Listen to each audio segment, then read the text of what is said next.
If people only knew how much stuff is scripted on YouTube be put out there, only the women are falling for this joke. See, what you gotta understand is, when you run around acting alpha, and then you go home and look in the mirror and see a beta, you only setting yourself back. Wake up. Welcome back to the Anthony Spade channel, which used to be the Vegan Spade channel. I just switched it back to my old name because I'm more comfortable with that name. All right, today we're going to be talking about why feminist women are so miserable. All right. Now, one of the reasons that I think that they're miserable is because they have taken on the role of a man. They want to be the providers. They want to be the bill payers. They want to be the tough one. They want to run the whole entire relationship and have kids. So not only do they want to be the one that brings home the bacon, but they also want to be the one to have the kids. The only thing that the man is there for is to provide sperm and do whatever she tells you to do. This is what the feminist women are programmed to do. I don't think women are built to take on that much responsibility when just having kids and raising kids was a hard time, which is why the man went out there and provided and brought home the bacon to the family. That's what the man is taught to do. You're intervening with what a man is taught to do, and it's throwing confusion into the world that we live in now. The psyche of everyone has been switched, flip-flopped. But one thing about men, not too many of us are willing to take on the role of being the stay-at-home father, because as a man, we want to be a provider. We want to go out and work. No man wants to stay at home and watch sitcoms or stand at the bus stop. That's not what men want to do. We want to be providers. And we were taught that women wanted to be the ones that were the submissive ones in a relationship that we provided for. Now, let's get to why these feminist women are becoming very miserable nowadays. For one, well, this would be number two. For two, they think the grass is greener on the other side. See, what they're doing is, most of these women have every single social media site that there is out there for you to look at. I mean, I meet some women and talk to some women, they just be bringing up all new stuff. I only have YouTube. I don't have no Facebook. I don't have no Instagram. I don't have nothing else. I only have this YouTube. Now, when I meet some of these women and I see some of these women, they have 10, 15 different sites that they're on a daily basis that they deal with. But you know what they see on these sites? They see all the other girls living their best life, driving fancy cars, going on vacation, living a luxury life. And they want to live that life. That's what makes them miserable.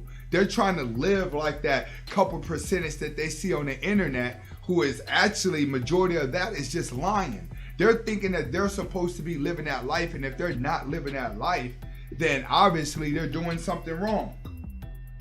So they're putting their expectations of life higher because they're basing it off of false reality. If people only knew how much stuff is scripted on YouTube be put out there, only the women are falling for this joke. The women are falling for this illusion that's been placed in social media. Everyone's faking the funk. It's just that women are actually trying to compete with a false reality. This is what's driving them crazy. They're competing with a fantasy. They're competing with a dream. When you watch Baywatch, you know in your mind you are watching that show because most women are not gonna look like that in a bathing suit. That's plastic surgery. That's staying in the gym. That's having trainers. Did you have $1 million industry behind you making sure that woman looks like that? But then you have a $25,000 a year woman trying to compete with a system. It's not gonna work. You're going against the grain. That's what feminist women are doing. You're driving yourself miserable trying to catch up to the women that are living the best life on social media. So you're placing your expectations higher off of false reality. And it's driving them crazy because the more delusional they become, the further they get away from reality. The further a person gets away from reality, the more miserable they're going to become because they have no direction. Another reason with these women is that you would notice when it comes to feminist women, their body weight is constantly changing. One minute they've lost a lot of weight, the next minute they put on a lot of weight. They constantly are going back and forth with weight loss issues. Putting on weight, losing weight. You'll start noticing that. Women are gonna have so many mood swings just from looking in the mirror like, oh my God, I've put on so much weight. I've lost so much weight. Yeah, you lose the weight when your body first changes and you finally get a job that forces you to work those 70 hours a week and take everything in life serious. That's when they lose the weight. Now, after a couple months of you overworking yourself, what you start doing is you start finding ways to overwork yourself conveniently. So you don't cook anymore. You're now eating processed food every single day. See, you used to be able to go to the gym, but you can't no more. You overworking yourself. The gym ain't gonna do nothing but tire you out even more. So now you're getting your mental break from wine, from alcohol. So you're taking down wine, they're taking down alcohol, and they're eating processed food, and their body is just tagging on that weight, tagging that weight on. Now they looking in the mirror and getting miserable at what they see. They trying to go back and diet, but it's hard because now you're at that part where you're going so high in the chain at your job. You got to continue to work that hard, or you may have to fall back. You can't go to the gym because you already tired. You just got done working 10 to 12 hours today, right? That's what's driving them crazy.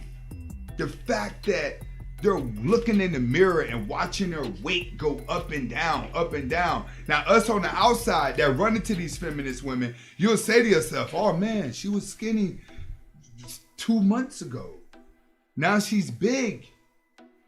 Then by the time they're 35, 40 years old, that's all you're seeing is fat feminist women walk around sloppy, still delusional into thinking that they have infinity guys to choose from, and it drives them crazy when these infinity guys don't exist in real life. They only exist in those 15 dating sites that she signed up for. Next. The things that they're doing for a job. Like, come on. Some of these women are out here are doing jobs that they just, it's not even part of their personality. That they know that they don't want to work 90 hours a week pushing around this cart, or 90 hours a week filing all that paperwork, 90 hours a week jumping from here, jumping from there, jumping from here, jumping from there. And you know where it all comes from? College. They start off in college, get themselves some college debt, right? And then, like, when they start getting out of college, they can't really get that job they want. But this is for the girl that goes to college, but we're related to the girl that's not even going into college at all. What happens is they rack up debt 2 different ways. They rack it up through a credit card, and they rack it up with student loans. So it forces them to work because not a lot of what they went to school for is going to be hiring, because they always choose careers that just doesn't pay any money, but it has a high tuition. Women are good for that. Going to school for a job they're never gonna do. But they still have debt that they have to pay. Between student loans and credit cards, it's gonna always keep a woman working a job that she does not like. And that's gonna drive a feminist woman crazy, knowing that she has all this debt and she goes to a job that's so physical for her that it's just driving her crazy to work there. So they're always choosing jobs that they know they're not ready for. You have full-time moms working at warehouses, just driving themselves crazy. being truck drivers, being man stuff. Like, and they're working not just full time, they're working overtime because they got something to prove. They're trying to advance in their career. So when you got to go to work and you got to stress every day, that's the problem. Now you got to go home and deal with stress with family, or you got to go home and deal with stress with whatever's going on in your life, and then get back to working your 70 hours a week. On top of that, you're eating processed food. That's what's driving these women so crazy. See, one thing is about a woman, as she starts painting this picture of her life of what she thinks is successful, she's overworking herself, she's increasing value to herself, she's putting herself in debt by buying cars, living in places that she can't afford. On top of that, she got school loans. And then guess what they do? When they get desperate and they hit the wall and they get ready to find that blue pill, they find that blue pill and marry, and now they got to balance a family and do all of that. That really drives them crazy, because naturally, when a woman takes on the role of a man, it's not natural to her. It's not even part of her spirit. That's what's driving a lot of these women crazy. It's because they're not used to being a leader, nor do they want to be the leader. And it's too many blue pills out here now that's making it easy for a woman to stay in a masculine frame. Now, on top of that, I'm going to go into my next reason why they can be miserable. It's because midtown and red pill is shooting, and the numbers are growing at an alarming rate. Midtown and red pill men are growing fast because men think logically. We wake up to reality way earlier than a woman, especially when we get in our 40s. When a man gets in his 40s, your brain's going to think at a whole nother level. You're going to be the smartest that you are. So you have a lot of men that are between 35 and the 40s that are waking up even more, while women between the ages of 35 and 40 are actually going into the worst part of their life. They're going into the part where they're not going to get out of. So now the men that are actually waking up, going red pill, getting their things together, getting their energy together, when they are dealing with women, they're dealing with younger women that haven't started this masculation of women phase. So these are the things that women are going through on a day-to-day basis that are just driving them crazy. And this feminist phase that has kicked into them are going to keep them going crazy. It's going to keep going. Look at how they're cracking. Look at how they're breaking down. You're seeing it every day, gentlemen. When you go to work, when you go to places, yeah, you see feminist women. One thing you do see is they're always moody. They're always angry now. Why? Because think about how much stuff they're facing. The next feminist woman you see, just start a conversation with her and see how much debt she in. Oh, when they get to talking, they'll tell all their business. They're always in debt. They're always moody. With midtown and red pill growing at an alarming rate, that's less men that are gonna come in their life and save them. That's why we gotta get the word out. We need more blue pills to turn red pill in order to get the women to change back to the women that we wanted. That's what we need. Now, it's helping a lot that women are taking on a lot of responsibilities that they really didn't need to, which is going to drag them to be like, all right, maybe I'm making a bad mistake here. Maybe I've made a bad mistake here. So you have to understand, feminism is finna crash. It's crashing and it's making women miserable. And it could be the beginning of a change, but it's not going to really change until we get more blue pills to take the red pill.